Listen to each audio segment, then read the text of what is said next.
everybody, and welcome back to Reading with Rhea. In today's video, we'll be finishing The Velveteen Rabbit by Marjorie Williams. Weeks passed, and the little rabbit grew very old and shabby, but the boy loved him just as much.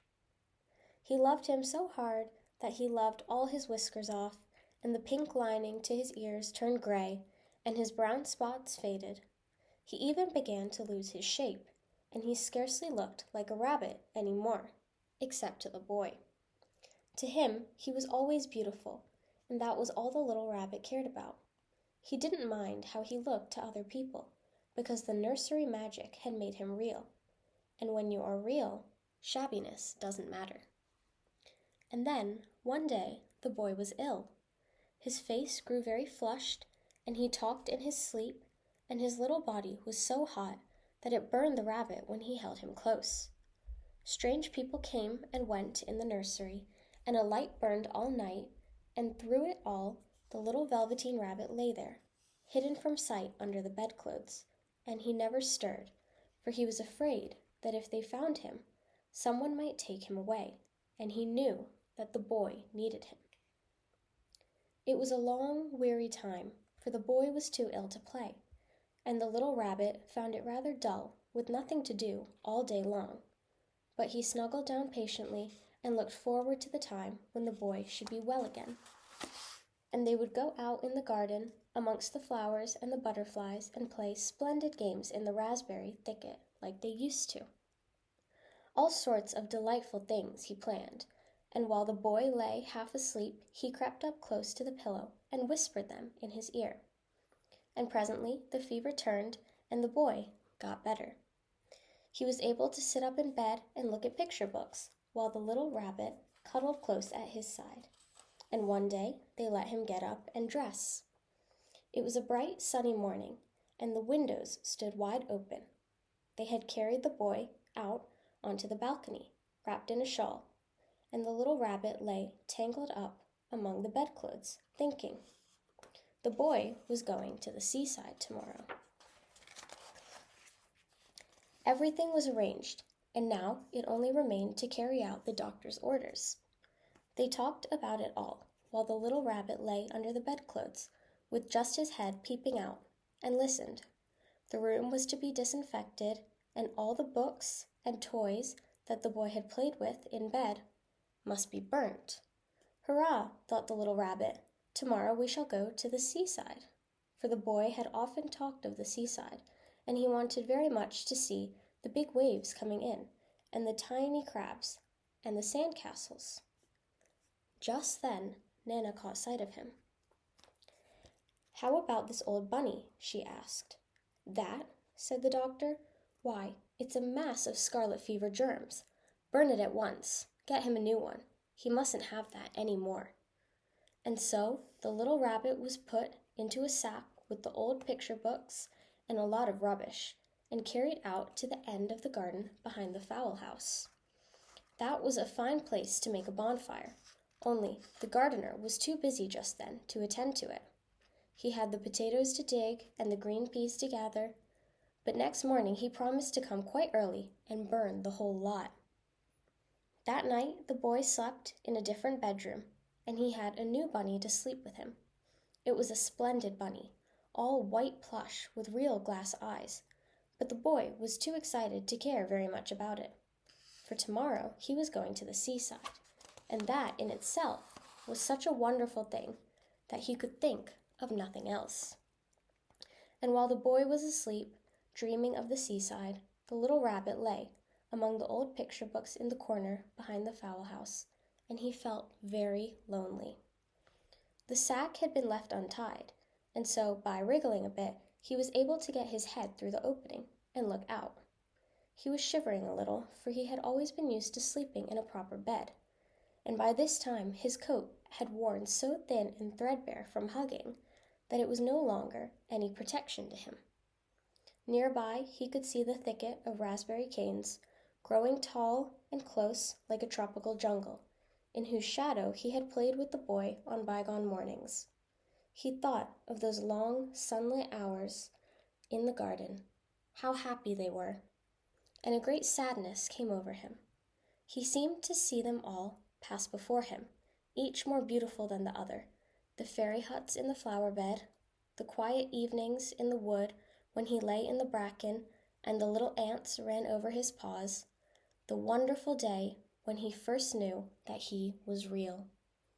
He thought of the Skin Horse, so wise and gentle, and all that he had told him. Of what use was it to be loved and lose one's beauty and become real if it all ended like this? And a tear, a real tear, trickled down his shabby velvet nose and fell to the ground. And then a strange thing happened, for where the tear had fallen, a flower grew out of the ground, a mysterious flower, not at all like any that grew in the garden. It had slender green leaves, the color of emeralds, and in the center of the leaves a blossom like a golden cup. It was so beautiful that the little rabbit forgot to cry and just lay there watching it. And presently the blossom opened, and out of it there stepped a fairy. She was quite the loveliest fairy in the whole world. Her dress was of pearl and dewdrops, and there were flowers round her neck and in her hair, and her face was like the most perfect flower of all. And she came close to the little rabbit and gathered him up in her arms and kissed him on his velveteen nose that was all damp from crying. "Little rabbit," she said, "don't you know who I am?" The rabbit looked up at her, and it seemed to him that he had seen her face before, but he couldn't think where. "I am the nursery magic fairy," she said. "I take care of all the playthings that the children have loved. When they are old and worn out and the children don't need them anymore, then I come and take them away with me and turn them into real." "Wasn't I real before?" asked the little rabbit.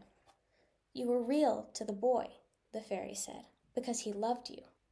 Now you shall be real to everyone."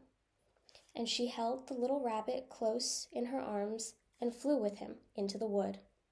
It was light now, for the moon had risen. All the forest was beautiful, and the fronds of the bracket shone like frosted silver. In the open glade between the tree trunks, the wild rabbits danced with their shadows on the velvet grass. But when they saw the fairy, they all stopped dancing and stood round in a ring to stare at her. "I've brought you a new playfellow," the fairy said. "You must be very kind to him and teach him all he needs to know in Rabbitland, for he is going to live with you forever and ever." And she kissed the little rabbit again and put him down on the grass. "Run and play, little rabbit," she said. But the little rabbit sat quite still for a moment and never moved.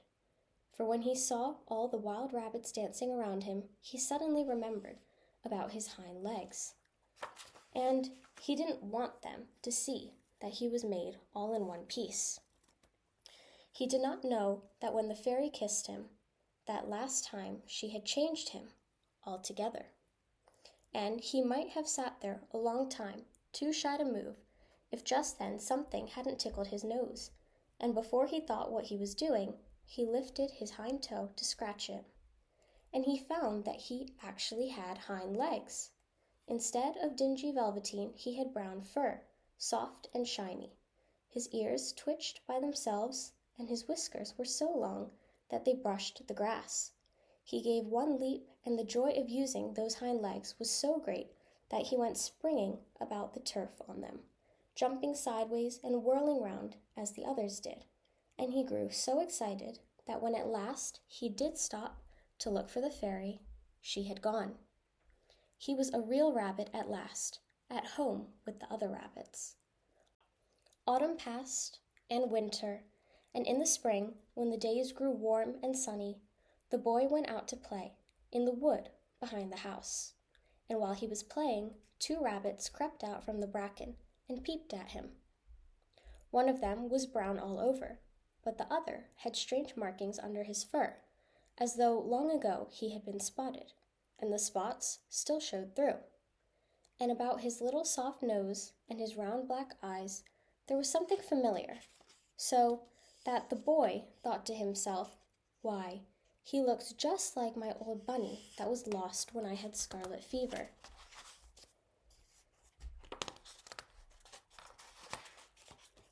But he never knew that it really was his own bunny, come back to look at the child who had first helped him to be real. The end. I hope you guys enjoyed this book as much as I did, and that you'll join me in the next video for a brand new story. Parents, teachers, carers, if you enjoyed this video, please give it a like and subscribe to my YouTube channel, Reading with Rhea. Thank you, and see you next time.